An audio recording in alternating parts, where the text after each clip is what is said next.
Welcome to the B'rith International podcast. I'm CEO Dan Mariaschin. My guest today is Israeli statesman and former Ambassador Danny Danon, Israel's permanent representative to the United Nations from 2015 to 2020. We'll be speaking about his upcoming book, In the Lion's Den, Israel and the World, the events that have shaped his career in public service thus far, and why he views Israel as an increasingly major player on the world stage. But first, one brief reminder, check out our series Conversations with B'nai B'rith and all of our interviews on Facebook and YouTube. You'll find discussions with diplomats, historians, Holocaust survivors, Middle East experts, even the first Jewish American male astronaut in space. And get our latest content by subscribing to the B'nai B'rith YouTube channel and liking us on Facebook at B'nai B'rith International. What is it like to represent Israel on the world stage? Former Ambassador Danny Danon has insights few can rival. He spent 5 years as Israel's permanent representative to the United Nations, a necessary but complex place for Jews and the state of Israel, and an institution known for its systemic bias against the Jewish state. In his upcoming book, In the Lion's Den, Israel and the World, Ambassador Danon shares his experiences on the front lines of Israel's global presence, his commitment to the Jewish state through public service, and key moments from his time representing his country at the world body. Today, Ambassador Danon is here to speak about In the Lion's Den, including his ideas for an Israeli policy agenda that could make it an even greater contributor to global peace and prosperity. Prior to his UN role, Ambassador Danon was a member of Knesset for the Likud party from 2009 until 2015. He served as Deputy Speaker of the 18th Knesset, and he's also served as Deputy Minister of Defense and Minister of Science, Technology, and Space. Ambassador Danon, thank you for joining us today. Thank you for having me, Dan. Well, let's start before the UN, which is your career in public service. And I'd like to ask you, what is it that inspired you to get involved? And what was it about public service that appealed to you? And why have you dedicated your entire career to it? So, I discuss it in the book at the early ages where I grew up in Ramat Gan, and I started to learn about the geography of Israel and to wonder about the history of Israel. I got it from my late father, who was wounded in the war of attrition, and he wasn't able to travel with me, but he always encouraged me to get out and see the country. So I was 11, 12 years old, and I would walk and join trips, by myself with the other youth that I wasn't familiar with. And actually, through knowing the land, I got to know the history of Israel. I read a lot about the Israeli undergrounds, about the pre-independence era, and that got me excited. And with that excitement, it led me to be involved in school. I remember myself as a young child debating my teachers about the undergrounds and about the Alt Helena, who was right, Menachem Begin or David Ben-Gurion. And today I ask myself, I was like 11 years old. Why would I argue with my teacher about it? But that's what happened.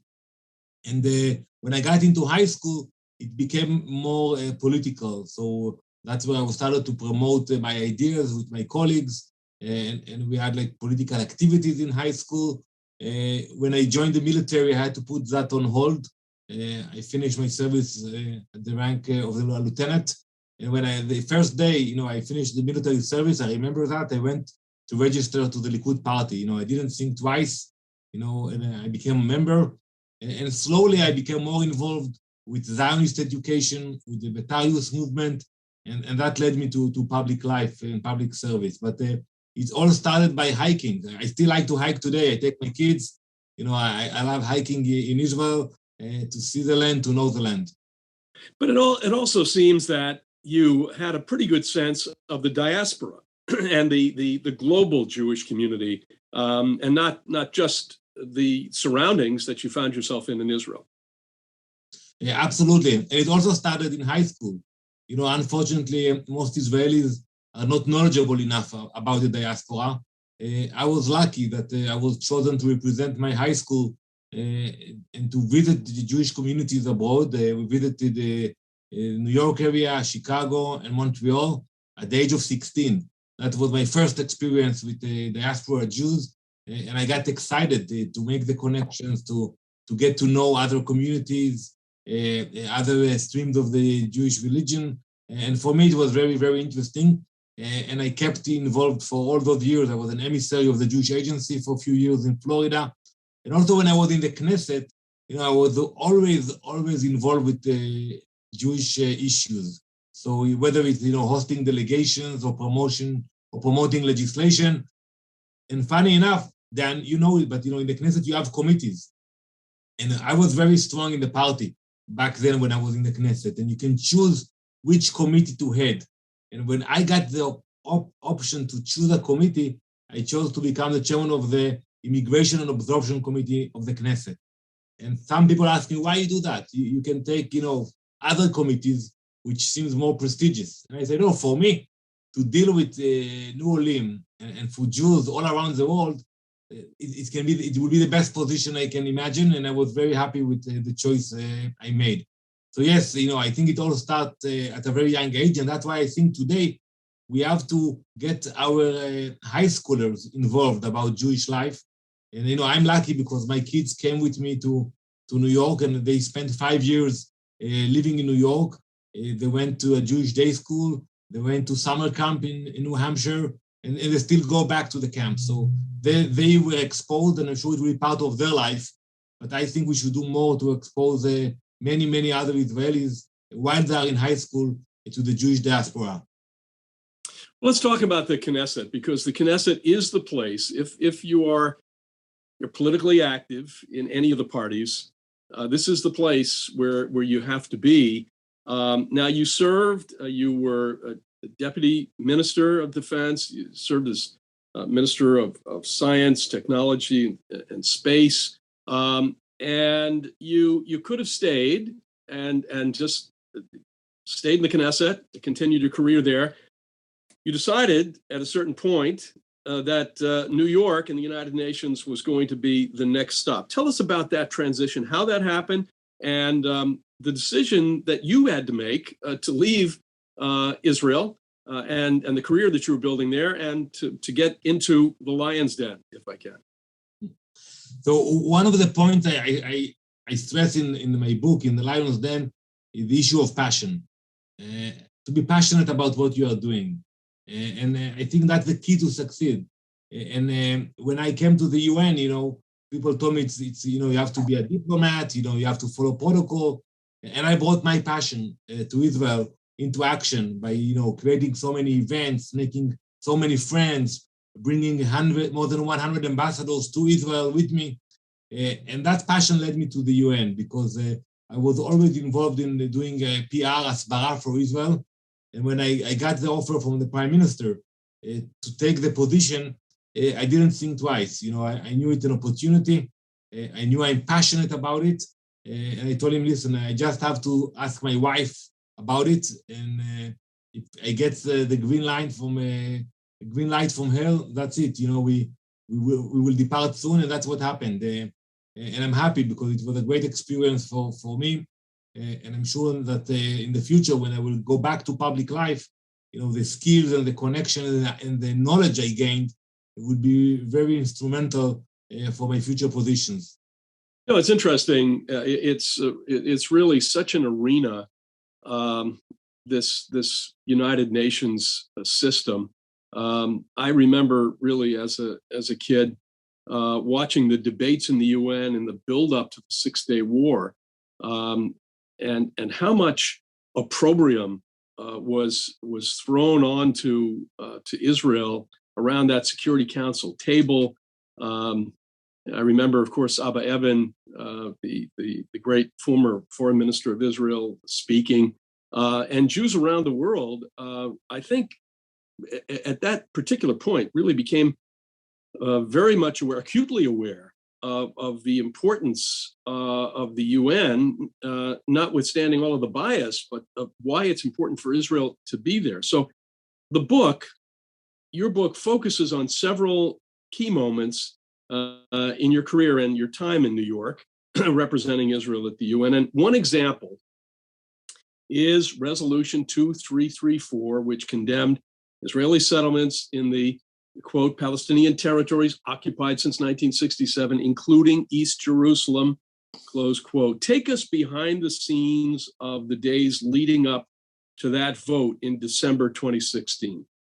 So, as you mentioned, Dan, that was for me the lowest moment in my career, because I'm used to fight back and to push back, usually against the Palestinians, Iranians, sometimes the EU. Here I was by myself fighting our closest ally, the US. And I have to say one thing, until that decision, the administration, Obama's administration, was very friendly to Israel. We collaborated, we achieved a lot of things together with Ambassador Samantha Power, and we signed an amazing MOU that we are grateful for that. But that moment before President Obama left, for me, I will never forget, when I learned that the US is actually behind the scene pushing the resolution. And I was insulted, not by the content of the resolution, which was shameful. It called our presence in the old city of Jerusalem a flagrant violation of international law. I was insulted by the way it was done, that instead of coming to us and telling us, listen, we got instructions from the president, he wants to push a resolution about this issue, and that's what we will be doing. The administration chose to do it behind the scenes, not to take our calls. And when I got the information from other colleagues, I called Samantha Power, and I told her that, we need to know what will be the position of the US. And she was very friendly, and she told me, Danny, I don't know, it's the president who will decide about it, not me. And I told her, okay, let's put the president on a call with the prime minister, and we need to get answers. And the answer I got, Dan, was that the president was already on a vacation in Hawaii, before Christmas, and he will not take the call. And that moment, before the vote, I realized that I am by myself. But, if he's not taking the call, it means that he's not supporting us. And it means that we tried to lobby, we tried to call other countries, but it was very hard. And before the vote, when Samantha asked to see me a few minutes before and to give me the official notice that the US will abstain, I told her that, no one will remember the great things we did together at the UN, because people will remember that shameful resolution. Well, I remember that week. In fact, I remember I was actually in Israel, and we were watching the speech of Secretary Kerry. And I know I had to go off to an important appointment, and we listened in the car on the way to that appointment, because that speech clearly set the table for this vote. But let me ask you, in the corridors, in the places where it's not on the record, what were your colleagues, your counterparts, telling you? What were the other ambassadors when you were discussing this? So, you have two groups. You have those who are fighting against you, and that was, mainly Ireland and France, the Palestinians for sure, the Arab League. They were very active in pushing the resolution forward. And you have the bystanders, that they were not happy with the resolution. They were not happy with the timing of the resolution, because it meant they had to take side between the president-elect, back then Donald Trump, and the acting president Obama, and they were not comfortable about it. I'll tell you a story which was never published, but the UK, back then Theresa May was the prime minister, she wanted to actually veto the resolution because she wanted to show President-elect that the UK is moving into another direction and to build a new relationship with the US. I was not aware at that time of the debate that took place in London. Had I known that, I would have mobilized the Prime Minister and other friends in the UK. But there was a real debate, and at the end, the Minister of Foreign Affairs convinced her not to do that. And at the end, the UK supported the resolution. So, for anybody, it was not easy. But President Obama was determined to push it forward. And even countries like Russia, Ukraine, and other members of the Security Council, they wanted to push it and to delay the vote, but the president and the EU players were very determined to make it happen. So what were some of the other moments that stand out to you during your tenure at the UN? As you mentioned in a recent piece in the Jewish Insider, how would you say your Israeli chutzpah helped you to navigate an institution known for its unfair treatment of the Jewish state? Indeed, chutzpah and courage. When I decided to run for a position, and then you and B'rith, you follow the UN for years, and you know that for years we never ran for positions at the UN. We played defense. And when I came in, I said, you have elections every few months. Why we never run for positions? And the answer I got was, Danny, we cannot win at the UN. We play defense. And I said, no, we should change it. And I presented my nomination to become the chairman of the legal committee, the sixth committee. My colleagues in Jerusalem were sure that, I lost it. They told me, how can you do that? They even went to the prime minister to complain about it. And I told the prime minister that, I know to handle elections. And he knew it from the past. I told him, if I feel it's a disaster, I will withdraw my name and that's it. But let's move on. And I walked quietly to gain support. And at the end of the day, and that was a very emotional moment, in the General Assembly, everybody showed up, secret ballots. There was a vote about my nomination for the chairmanship of the legal committee. And I got the support of 109 member states. And only 44 ambassadors voted against me. And for me, it was a great victory, personal victory, but also a great victory for Israel, because it showed that actually behind the scenes, the numbers are different.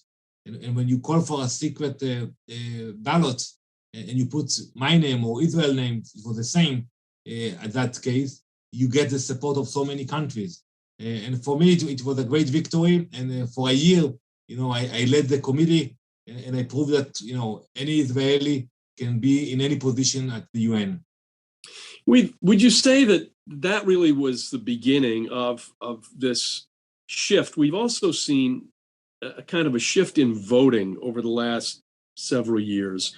Not incremental, nothing major, but we've started to see some of the yes votes go to abstentions. Some of the abstentions go to no votes on all of these anti-Israel resolutions that come up in the General Assembly.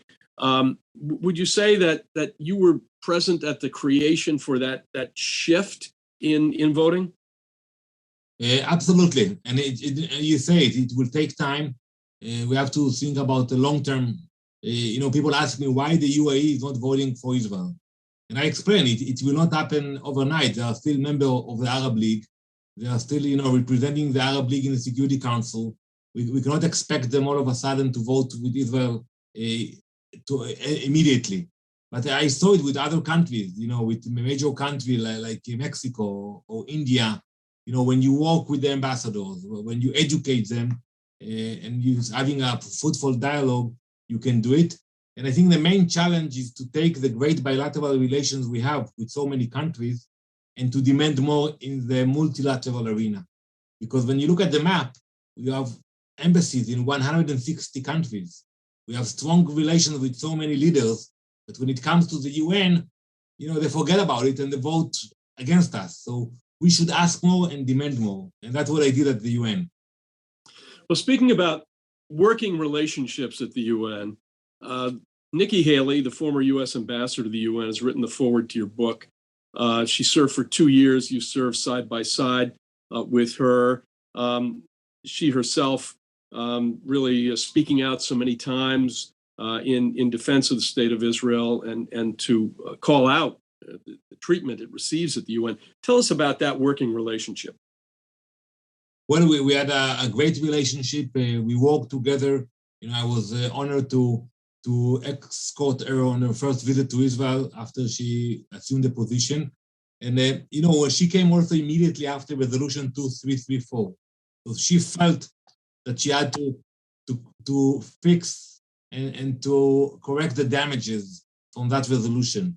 And we did it. We changed the language at the UN. We play offense. And when you look at all the achievements, moving the embassy, pulling out from the Iran deal, pulling out from the Human Rights Council, recognizing the Golan Heights, we even brought a resolution condemning Hamas to the floor of the General Assembly. And for me, it was a great success. We got the majority of the votes, but then they demanded 2/3, and the resolution didn't pass. But, think about the courage to bring a resolution condemning Hamas in the UN and to get so many countries supporting you. So I think that attitude of a proactive and the cooperation was great. And I'm sure Ambassador Haley will assume important positions in the future and will continue to be a strong friend of Israel. Ambassador Danon, I want to talk to you about a couple of other issues. One is UN related. The Commission of Inquiry, which will soon make its first report, established by the UN Human Rights Council, not in New York, it's in Geneva, but it's part of the UN system.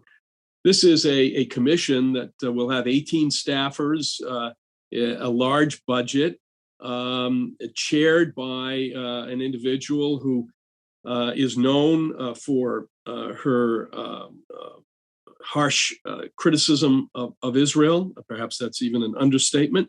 There's no shelf life for this commission. It's just open-ended. What do you see there? On the one hand, we have the Abraham Accords, which we hope will add additional members, bringing in Arab states, the UAE and Bahrain, Morocco, the normalization of the Arab world with the state of Israel. And yet the UN seems to just continue with business as usual and has created this Commission of Inquiry. What do you say?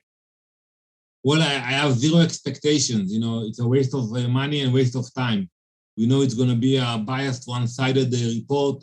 We should ignore that report, and we should, in advance, prepare our allies that, it's going to be full of lies. I know that we have a very moral military. And, at the UN, I had a policy, and I told it to my colleagues. Whenever you have any criticism about the morality of our soldiers, give it to me. Give me the exact information or incident, and I will get back to you with an answer. And it happened a lot. I was getting the request. I was contacting my friends in the military. I was Deputy Minister of Defense, and I got responses, immediate responses, and I got back to the ambassador. And I told him the exact details of each incident, what happened, who started the fight, what was the real number of casualties. And many times, I give you an example that sometimes, when they used mortars to attack our communities, some of the mortars actually did not cross the fence into Israel, and they killed innocent Palestinians. And they blamed us for that. And when I showed the evidence to that ambassador, he was shocked. And he told me, listen, I have to apologize for that. So it's an ongoing battle. We can answer for everything, and we will do it, but not with this one-sided inquiry committee. No, it's going to be just a Star Chamber proceeding without any limits. And many in our community have spoken out against it and will continue to speak out against it. Another issue, there have been talks in Vienna to get the JCPOA, the agreement with Iran, back to where it was. The Trump administration left the agreement in 2018. There seems now to be some question as to whether or not there will be an agreement, at least imminently. Iran's behavior, of course, continues, malign behavior continues unabated. Its hatred for Israel continues unabated. And its nuclear program, it seems, is continuing in the same direction. What do you see as the future for that negotiation? I'm very worried about that. I can see the desire and the urge of the Biden administration to re-enter the agreement. It was a bad deal back in 2015. It's even worse today. And I think that it will mean for us that we will have to rely only on ourselves. But when you look at the language of the agreement, basically it will allow Iran to continue with their nuclear ambitions. They will continue to lie to everybody, and it will give us less legitimacy to do whatever we have to do in order to prevent Iran from becoming nuclear. To come back to the UN for a second, one of the things that you did during your tenure was to highlight the story of the Jewish refugees from the Arab world, from Arab countries, who were forced out of the Arab world after 1948. Tell us about that and why that's important. So, every year at the UN, the Palestinians have many events marking the Palestinian refugees. And I thought we have to put the record straight. And we have to remind the world the history, that there were more Jewish refugees leaving Arab countries than Palestinians leaving Palestine in 1948. My father's family left Egypt. My wife's family left Morocco, and they left beautiful communities behind. Property, businesses. No one speaks about them, and it's important to set the record straight about the forgotten Jewish refugees, to tell their stories. I don't think we want to demand, and I told it to my colleagues in the Arab world, we are not going to demand compensation. We don't ask for compensation. We are not coming back. But we have to set the record straight, that people will be knowledgeable about it.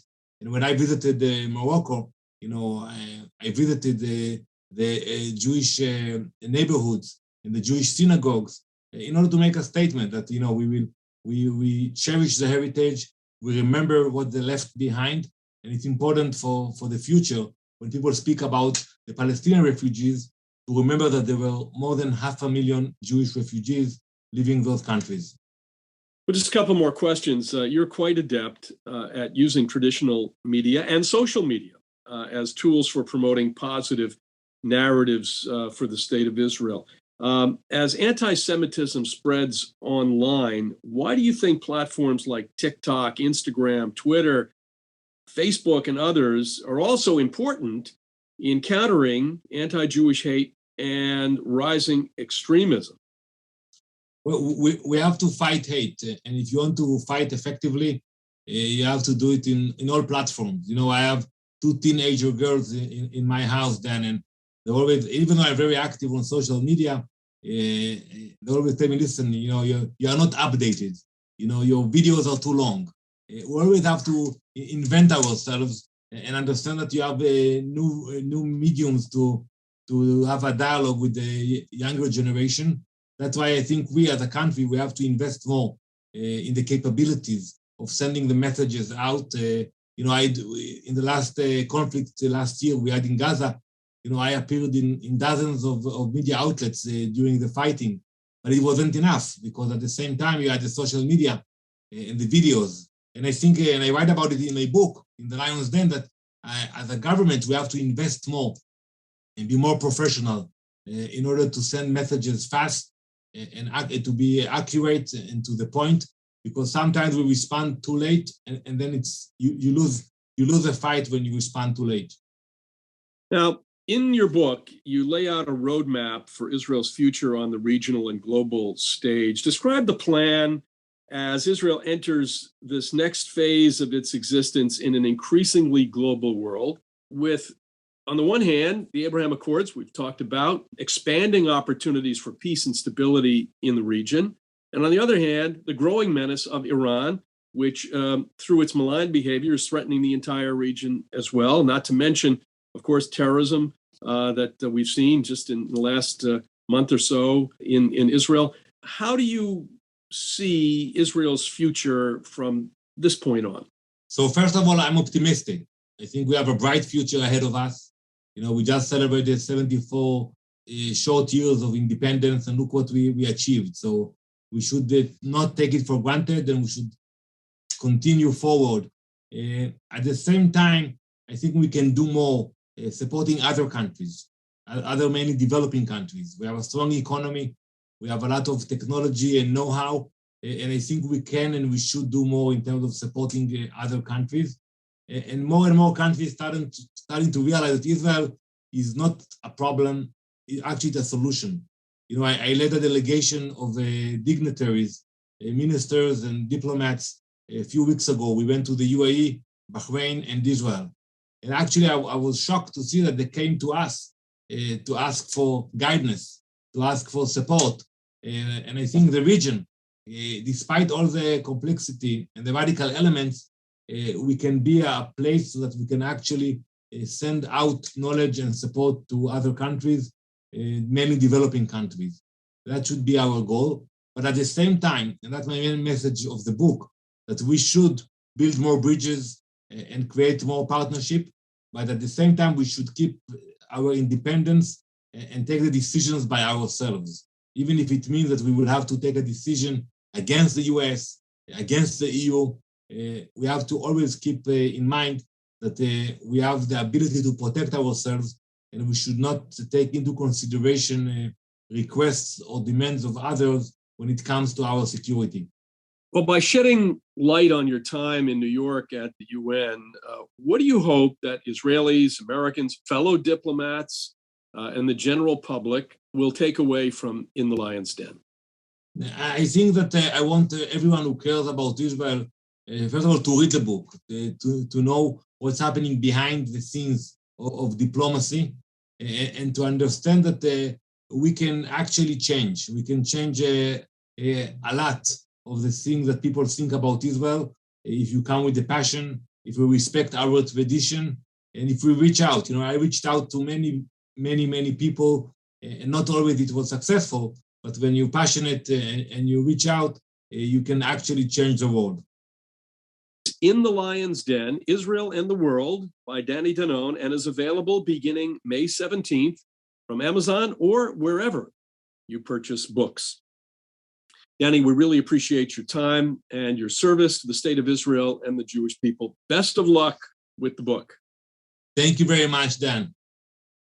Well, if you're looking for more of our programming, visit our website, b'nai-b'rith.org, to listen to all of our conversations, podcasts, and live interviews. Thanks to former Ambassador Danny Danon for joining me. And as always, thank you for listening. If you like what you hear and you're in a podcast app already, hit the subscribe button to follow us. You can also listen to the show via the B'nai B'rith website. For my guest, Danny Danon, and for B'nai B'rith, I'm your host, Dan Mariaschin. Talk to you again soon.